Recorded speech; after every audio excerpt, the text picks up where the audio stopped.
Alô, amigos do canal ASA, meu nome é Peter Biondi, eu sou consultor, professor e jornalista na área de aviação, com especialização na área de Airline Airport Management, falando para vocês diretamente de Atlanta, nos Estados Unidos, com um comentário de algumas notícias de aviação da semana. Então vamos começar com a notícia da Gol, que a Gol encerrou oficialmente, dia 6 de junho, o seu processo de recuperação judicial e está pronta para expandir sua frota e lançar novas rotas. O processo começou dia 25 de janeiro de 2024, completando 1 ano, 4 meses e 12 dias. A estratégia da Gol envolve um aproveitamento maior da capacidade e um constante controle de gastos. A empresa agora tem aproximadamente 900 milhões de dólares em caixa e continuará a modernizar a sua frota. O CEO declarou oficialmente que está aberto às oportunidades que envolvam os aviões da Embraer, terminando um certo rumor. Então, haverá a possibilidade de adquirirem aviões da Embraer, acredito, dentro de um certo preço razoável, de um bom acordo, né? Mas uma coisa interessante foi que de 2010 a 2023, a Gol ganhou dinheiro apenas em 2010, 2016, 2017 e 2019. Perdeu dinheiro nos outros 10 anos. Então aí tem um caso interessante, né? Durante o September 11 nos Estados Unidos, eles falaram, olha, o September 11 causou problemas para as empresas aéreas. Não, o September 11 ele apenas fez uma coisa que estava ruim ficar pior. A mesma coisa com a pandemia. Põe toda a culpa na pandemia? Não. Mas as empresas já estavam tendo dinheiro de ganhar, tendo problemas para ganhar dinheiro no Brasil até antes da pandemia. A pandemia fez um problema ruim ficar pior apenas. Então, esse é o caso da Gol também. E eu fui ver as informações de maio de 2025, elas apontam uma frota da Gol de 12 Boeing 737-700, 64 Boeing 737-800, 55 Boeing 737 MAX 8 e 7 Boeing 737-800 cargo. Ela tem encomenda de 48 Boeing 737 MAX 8 e 30 Boeing 737 o MAX 10. Mas o MAX 10 ainda não foi certificado, então há possibilidade que a Gol troque as encomendas do MAX 10 para um outro modelo de aeronave. Só para lembrar, a Gol começou as operações em 15 de janeiro de 2001. A Gol voa para 74 destinos e tem cidades foco como Salvador, Fortaleza e o Aeroporto Santos Dumont, no Rio de Janeiro. E ela já anunciou que vai aumentar a operação no aeroporto de São José dos Campos, oferecendo conexão no Rio de Janeiro para mais de 20 destinos no Brasil e no exterior. Lembrando que São José dos Campos tem muito passageiro executivo, passageiro que pagam tarifas maiores, né? O passageiro corporativo, né? Eles costumam pagar passagens maiores, por exemplo.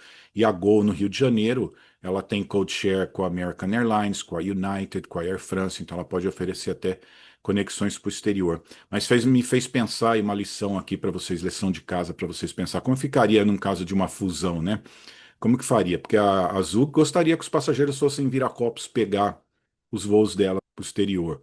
A Gol vai oferecer para os passageiros irem para o Rio de Janeiro e voar com outras empresas aéreas, que por sinal American e United também estão dando dinheiro aí para a Azul nessa recuperação.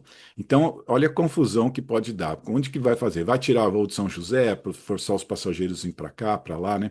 Então, essas negociações são bem difíceis quando se fala em fusão.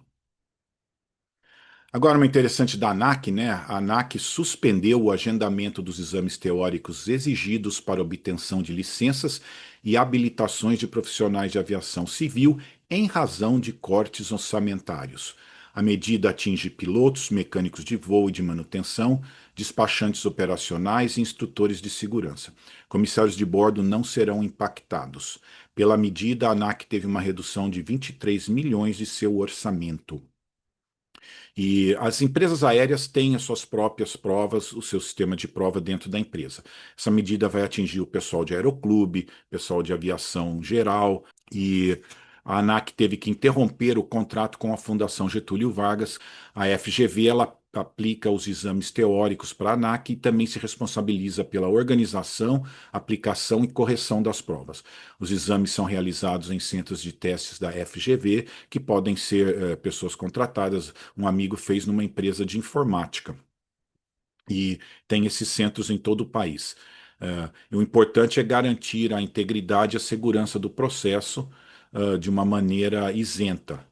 Como parte do programa Voo Simples em 2020, a ANAC ampliou de 13 para 40 cidades, num total de 49 salas de prova, a amplitude do sistema.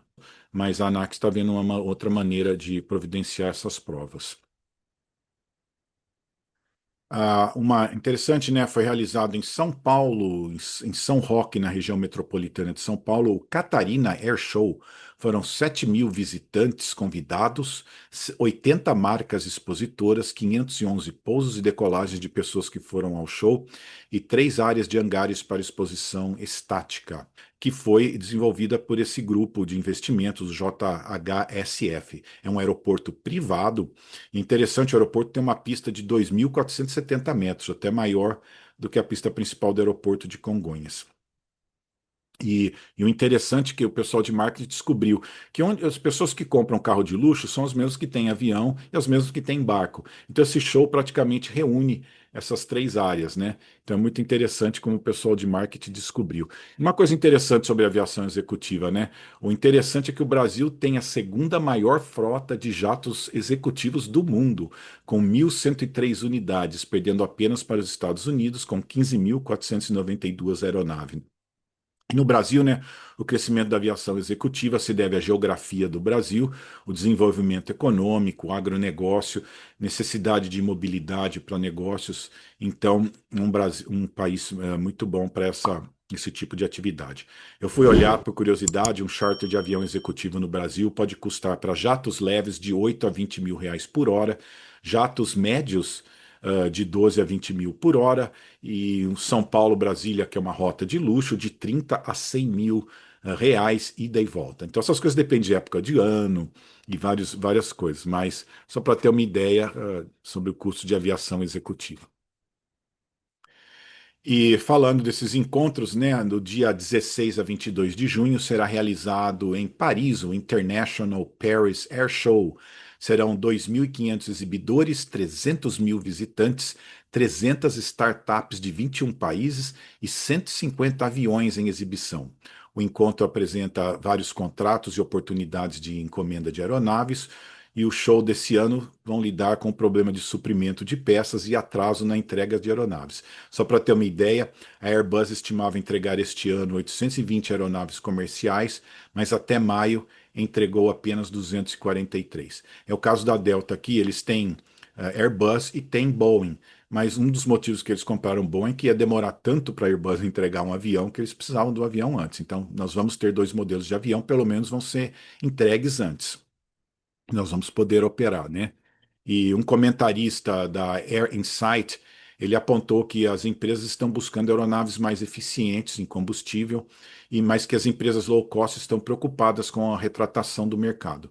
Ele também salientou que pode ser uma ótima oportunidade para a Embraer e para a ATR. Mas, em outras palavras, ele definiu o show como otimismo cauteloso. Só para ter uma ideia, no último Paris Air Show, 2 anos atrás, foram encomendadas 1.303 aeronaves. Eu estive num Paris Air Show há muitos anos atrás e era o lançamento do 767, e o avião que estava lá era justamente o avião da Transbrasil, que ia ser entregue no Brasil logo depois do show. Outra coisa interessante foi o último Paris Air Show que eu fui. Eles têm os dias só para pessoas convidadas, só para pessoas que estão ali a negócio, e depois, no fim de semana, abre para o público. E foi interessante que a Boeing tirou todos os aviões deles no final de semana. Só tinha os aviões da Airbus lá, porque era em Paris, né? Essa coisa de competição. A Boeing não deixou os aviões deles ali para o público ver no fim de semana, né?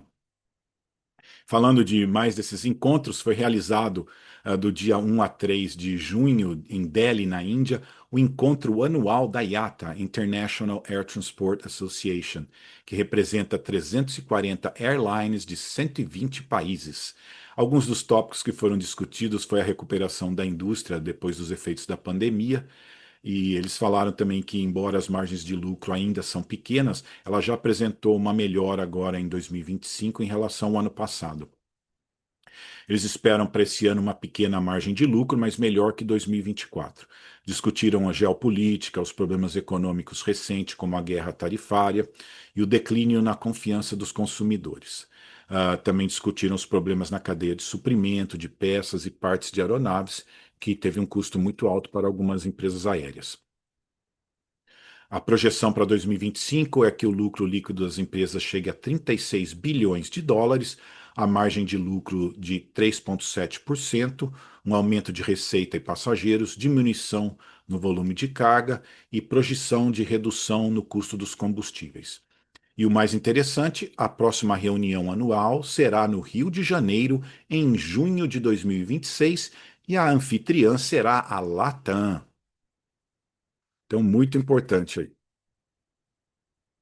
Agora, uma dos Estados Unidos, né? O presidente americano assinou uma ordem executiva retirando uma restrição que proibia aviões comerciais de efetuarem voos supersônicos sobre terra, somente sobre o oceano eles poderiam. Essa nova ordem vai permitir voos a velocidade supersônicos sobre a terra, desde que não produzam um sonic boom audível. Isso foi baseado por reconhecerem o desenvolvimento de novas tecnologias que podem ajudar nessa área. O FAA vai definir novos padrões de ruídos para esse tipo de aeronave. Então a ideia é colocar os Estados Unidos na frente nessa área. A empresa Boom Tecnologia está desenvolvendo o Overture, um avião comercial supersônico. A United Airlines já anunciou em 2021 que queria comprar 15 unidades, com opção para mais 35. A American Airlines quer comprar 20 unidades. Mas você fica pensando, por que que mudou de repente, né? Nada vem do nada. Por causa de competição.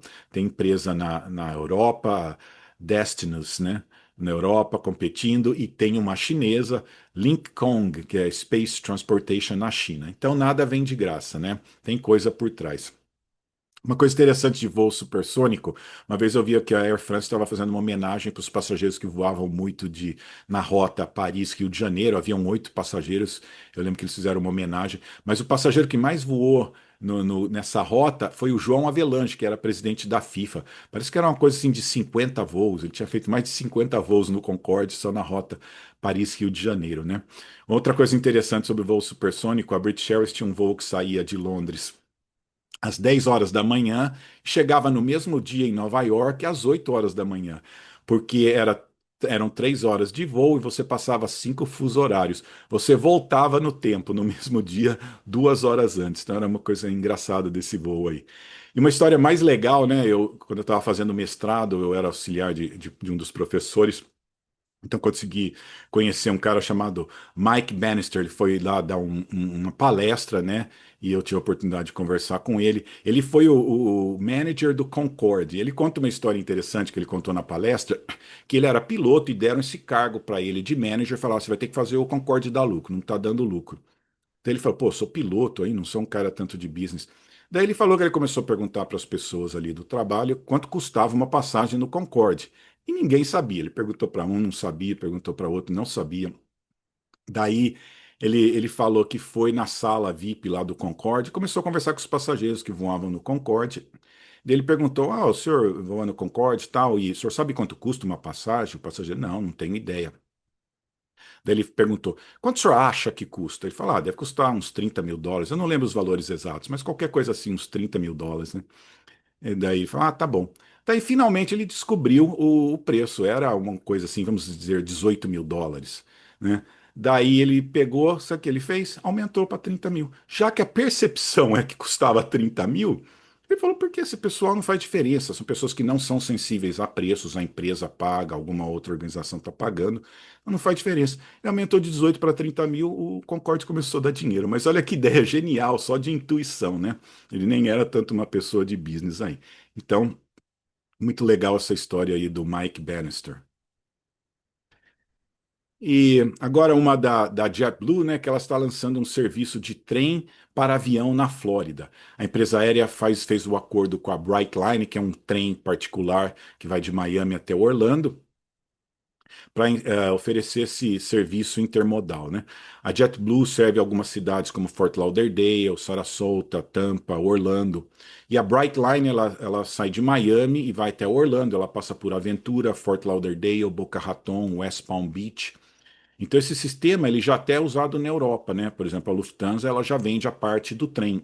A Air France também já vende a parte do trem com a CNCF, né? Então é interessante, você pode ir lá na JetBlue e já comprar a sua passagem de avião, você desce em Orlando e já pega o seu trem. Esse trem vai lá no aeroporto de Orlando, né? Então esse é um sistema muito interessante. E eu fico pensando usos, né? Pode usar até com ônibus, né? Você já vende o ônibus para a pessoa, né? Aqui no aeroporto de Atlanta havia o ônibus normal que passava aqui, você podia pegar o ônibus no aeroporto, né? E uma coisa interessante na Europa, que muita estação de trem é no aeroporto, é embaixo do aeroporto, né? Então você compra e já sai, já pega o trem, já compra a passagem tudo junto, né? Uma coisa interessante é que a viagem é de um hotel para uma casa, ou de um business para um hotel. Então, se você puder já oferecer tudo isso para o passageiro, é uma oportunidade extra de ganhar um dinheiro, né?